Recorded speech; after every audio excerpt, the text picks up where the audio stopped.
Level 1, $0. You learn something at zero that nobody teaches you. You learn it slowly, the way you learn anything that's going to stay with you. You learn it in waiting rooms, in bank lobbies, in grocery lines. You learn it in the specific way people's eyes move past you, without stopping.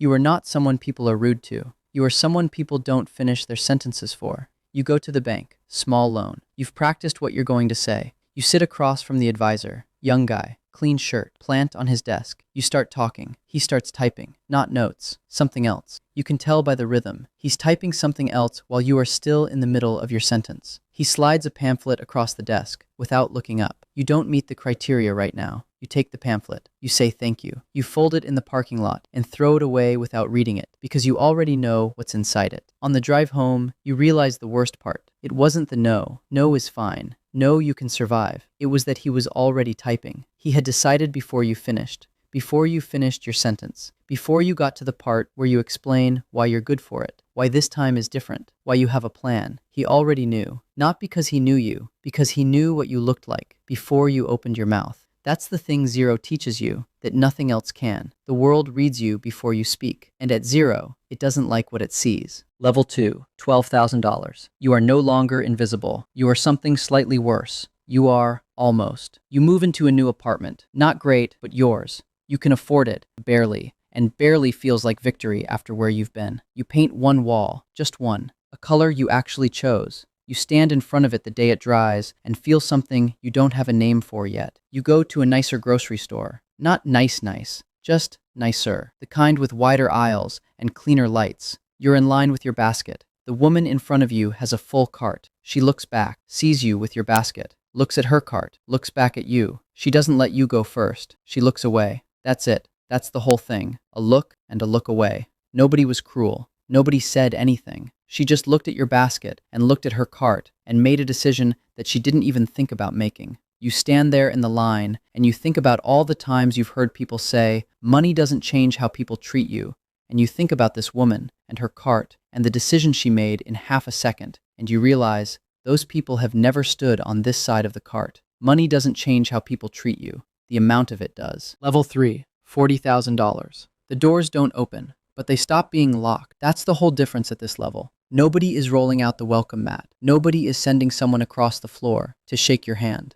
But the hostility is gone. The typing while you're talking is gone. The look and look away is gone. You exist now, officially. You are a person the world is willing to acknowledge. You go to the same bank, different advisor this time. She listens to your whole sentence, asks a follow-up question, types after you finish talking, approves the loan. In the same meeting, you drive home, and you keep waiting to feel something, relief, triumph, something.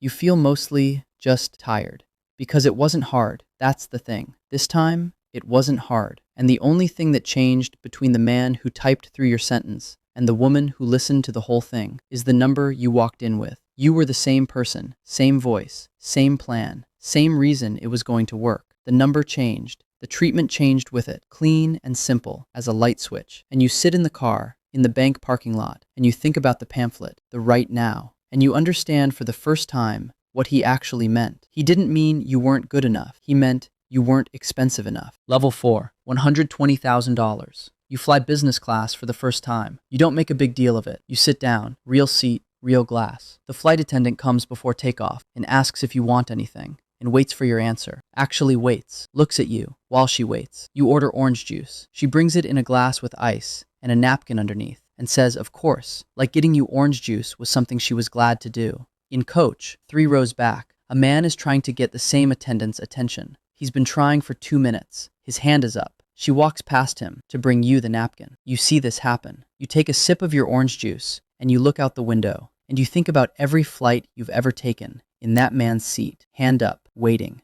watching people in the front get the napkin. You wanted to be up here so badly back then. You promised yourself you'd get here, and you did. And the orange juice is fine. The seat is good. The napkin is nice. But you can't stop looking at the man with his hand up because you know exactly how long 2 minutes feels when nobody's coming. Level 5, $300,000. People start finding you fascinating. Same opinions you've always had. Same stories. Same sense of humor. But now, when you talk, people lean in. They laugh a little faster. They ask follow-up questions. They remember what you said at the beginning of the night and bring it back up at the end, like it was profound. You go to a dinner party, 12 people, nice house, good wine. A man across the table dominates the first hour, loud, confident. Everyone laughs at everything he says. You watch this happen. Then someone mentions what you do, the number. Not directly, close enough. And you watch the table shift, subtle. The way a room shifts when a window opens. The man across from you tells a joke. Fewer people laugh. He notices. He doesn't know why it happened. You do. After dinner, a woman finds you by the drinks. She's been watching you all night. You could feel it. She's warm. Asks good questions. Remembers your answers. Laughs at the right moments. 20 minutes in, she mentions a project. Casually. Almost accidentally. You smile. You say you'll think about it.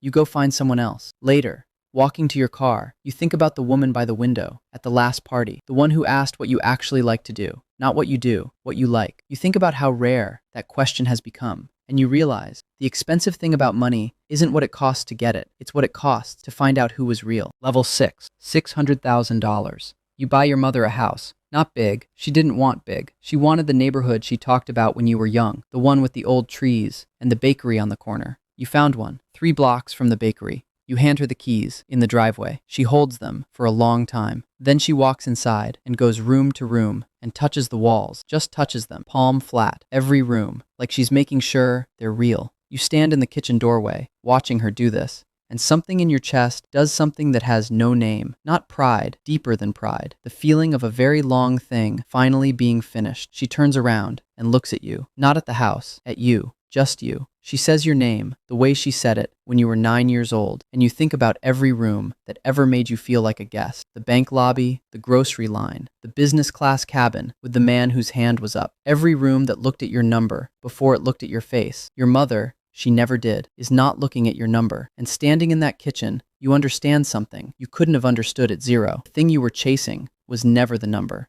The number was just the door. What you were chasing was this, a room where someone looks at you and sees you, just you, before the price tag, after it, regardless of it. You've been in 1,000 rooms since 0. This is the first one that felt like enough. Level 7, $1 million. You checked it on a Tuesday, coffee going cold on the desk. You looked at the number. You sat with it for maybe 30 seconds. Then you got up and rinsed your mug and went back to work. That's the arrival. That's the whole thing. No party, no moment, no room full of people finally turning to look. Just a Tuesday and a cold coffee and a number on a screen. And the quiet understanding that the finish line was never a finish line. It was just another mile marker on a road that keeps going. The world treats you well now. You know how to move through rooms. You know the difference between the man who finds you fascinating and the woman who finds you interesting. You know which doors are open and why. You know your name when someone is saying it to you, and you know it when someone is presenting you like a number that happens to have a face. You know the difference. It took years. Here is what nobody tells you when you're sitting in the plastic chair, reading the pamphlet you already know the answer to. The world is going to read you wrong at every level. At 0, it reads you as invisible. At 50,000, it reads you as almost. At 300,000, it reads you as fascinating. At 1,000,000, it reads you as a number that got there before you did and introduced itself without you. None of those readings are you. You are the person who drove home from the bank in silence. You are the person who painted one wall. You are the person who saw the man with his hand up and couldn't stop looking. You are the person standing in the kitchen, watching your mother touch the walls. The number changed what the world saw. It never changed what was there. And the people who got it right, who saw you before the reading, during it, after it, regardless of it, those people were never responding to the number. They were just paying attention. That's all it ever was. Not money, not criteria, not the right level or the right room or the right amount in the account. Just someone in the room actually paying attention. You can buy a lot of things at $1 million. You cannot buy the feeling of being seen by someone who isn't looking at the price. Somewhere right now, someone is sitting across from an advisor, plant on the desk. The advisor is already typing. The pamphlet is already in his hand. That person is going to spend the next 10 years becoming someone that advisor stands up for. And the day they get there, the advisor won't remember them. And they're going to think that's the hard part. It isn't. The hard part is quieter than that. The hard part is learning at the top that the people who finally see you mostly aren't seeing you at all. And learning to find and keep the ones who are. That's the whole game, not the million. That part's just the door.